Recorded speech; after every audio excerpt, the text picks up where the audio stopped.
Purnamidam Purnat Purnamudachyate Purnasya Purnamadaya Purnameva Vashishyate.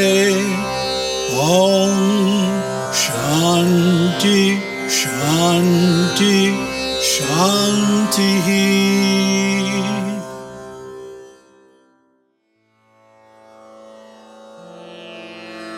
Om Atatmane Nadyamagayat Yadhi Kinchanamadyate Nenaiva Tadadyata Iha Pratatishtati. Mantra 17.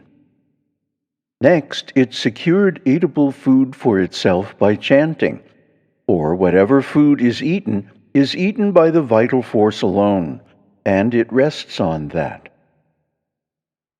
As the organ of speech and the rest had chanted for their own sake, so the vital force in the mouth, after securing, by chanting the 3 hymns called pavamana, the result to be shared by all the organs, that is to say, identity with viraj, next secured eatable food for itself by chanting the remaining 9 hymns.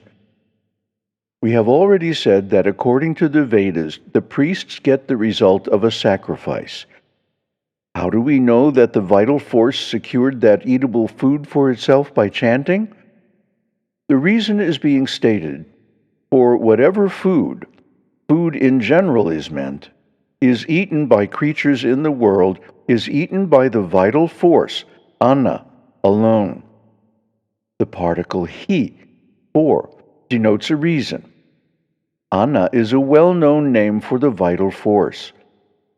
There is another word, anas, ending in s, which means a cart. But this word ends in a vowel and is a synonym of the vital force. Besides, the vital force not only eats the eatable food, it also rests on that food when it has been transformed into the body. Therefore, the vital force secured the eatable food for itself by chanting in order that it might live in the body. Although the vital force eats food, yet, because it is only in order that it might live in the body, there is no question of its contracting the evil due to attachment to fine performance, as was the case with the organ of speech and the rest.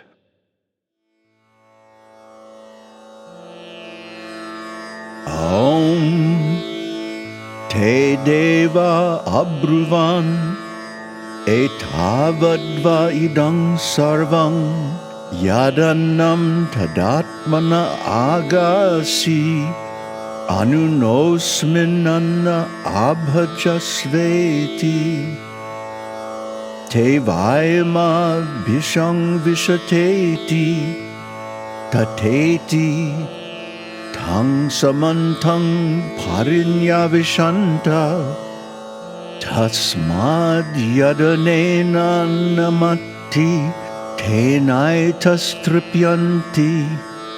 Evang hava enang sva abhisang vishanti bharta svanang sreshta pura eta bhavatyanado dhipatirya evang veda ya uhaivang vidang sveshu pratir bubhushatina Aivalyam bharyebhyo bhavati ataya evaitmanu bhavati yo vaitamanu bharyan bhubhurshati sahaivalyam bharyebhyo bhavati.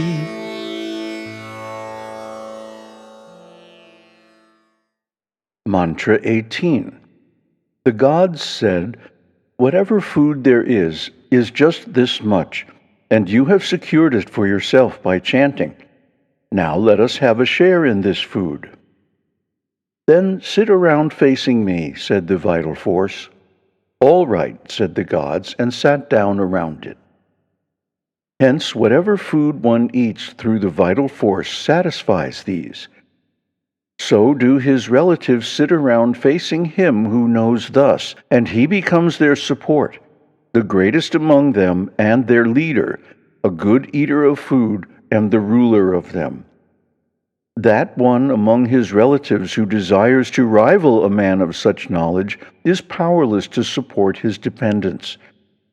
But one who follows him, or desires to maintain one's dependence being under him, is alone capable of supporting them. Is it not wrong to assert that all food is eaten by the vital force alone, since the organ of speech and the rest are also benefited by the food? The answer is no, for that benefit comes through the vital force. How the benefit done to the organ of speech, etc., by the food comes through the vital force is being explained. The gods, the organ of speech, etc., called gods because they bring their respective objects to light, said to the vital force in the mouth, "Whatever food there is eaten in the world to sustain life, is just this much and no more." The particle vi recalls what is well known. And you have secured it all for yourself by chanting, that is, have appropriated it through chanting for your own use, and we cannot live without food. Therefore now let us have a share in this food that is for yourself. The absence of the causative suffix in the verb is a Vedic license. The meaning is, make us also sharers of the food. The other said, "Then, if you want food, sit around facing me." When the vital force said this, the god said, "All right," and sat down around it, that is, encircling the vital force. As they sit thus at the command of the vital force, the food eaten by it, while sustaining life, also satisfies them. The organ of speech and the rest have no independent relation to food. Therefore, the assertion that all food is eaten by the vital force alone is quite correct. This is what the text says. Hence, because the gods, the organ of speech, etc., at the command of the vital force sat around facing it, being under its protection, therefore whatever food one eats through the vital force satisfies these, the organ of speech, etc. So, as the organ of speech and the rest did with the vital force, do his relatives also sit around facing him who knows thus, knows the vital force as the support of the organ of speech, etc., knows that the 5 organs such as that of speech rest on the vital force. That is, he becomes the refuge of his relatives.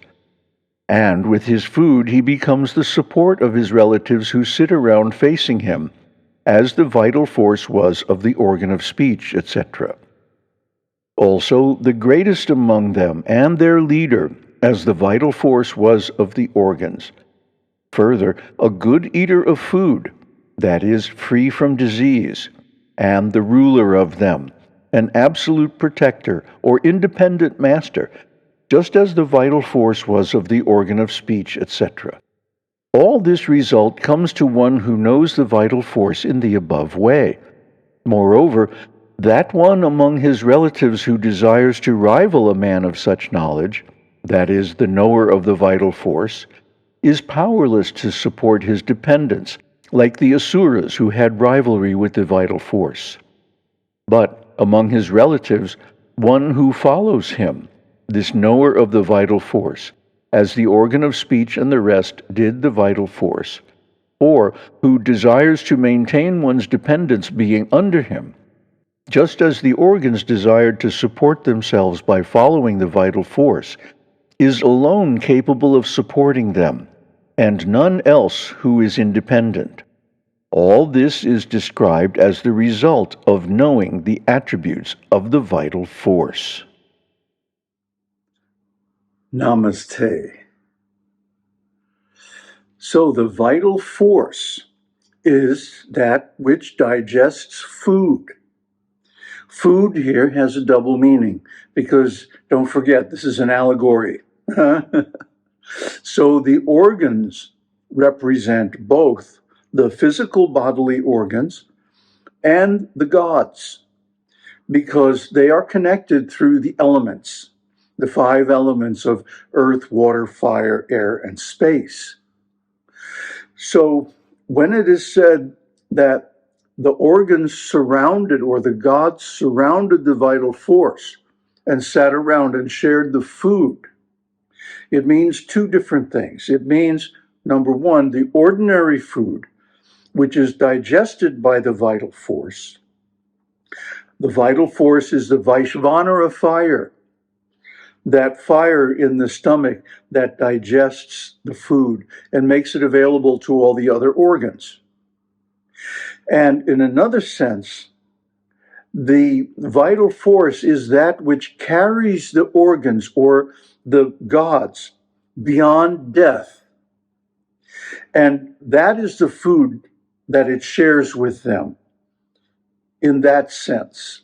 So in the allegorical sense, the organs of the body represent the demigods. The gods are also connected with the elements, and this is the factor that correlates everything. So speech, for example, becomes fire, and the eye becomes the sun. The ear becomes the directions. We went over this in the last video.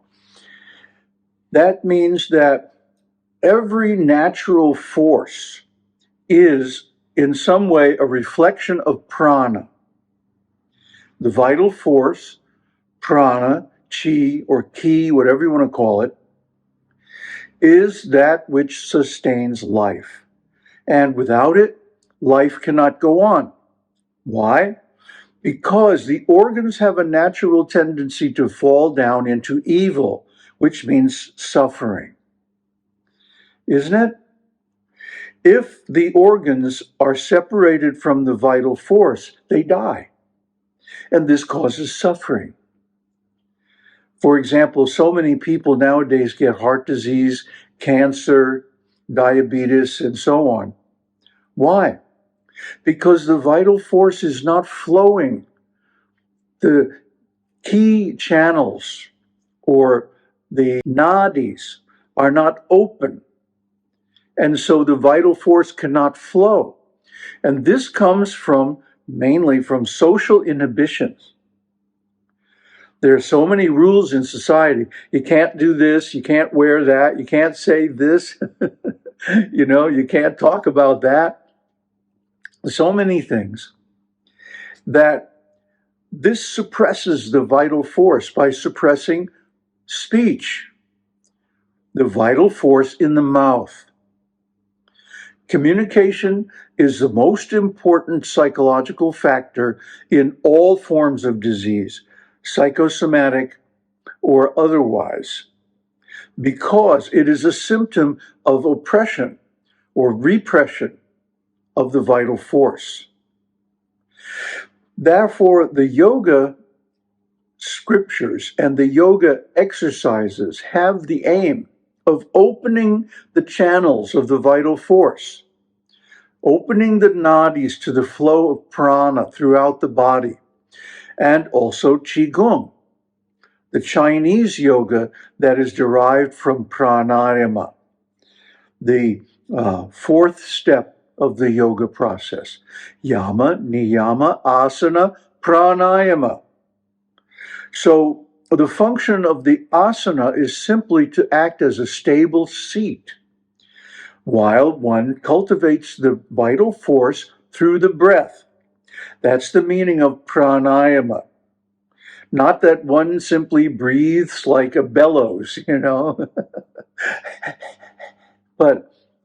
or like an animal, but directs the breath in such a way that the prana flows throughout the body, through the nadis, which are wide open, and none of this flow is suppressed or inhibited by social inhibitions.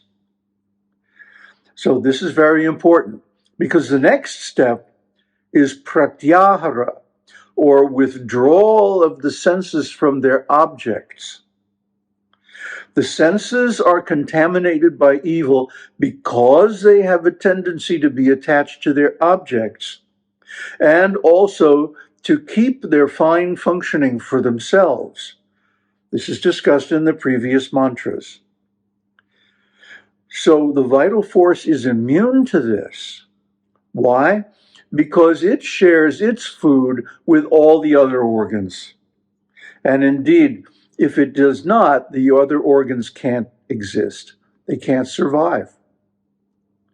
So in the same way, spiritually, the vital force shares the realization of going beyond death because it cannot be contaminated by evil. And that is why the vital force lives for the duration of the universe, hundreds of billions of years. That is, unless and until one attains enlightenment. Then it dissolves into Brahman along with the rest of the organs. So this is the view, the prana-centric view that this Upanishad gives. And this is one of the most powerful and most extensive Upanishads. And we'll see in the later chapters how this view then leads step by step to the realization of Brahman and complete enlightenment. Aum Tat Sat. Aum Shakti Aum. Aum Namah Shivaya.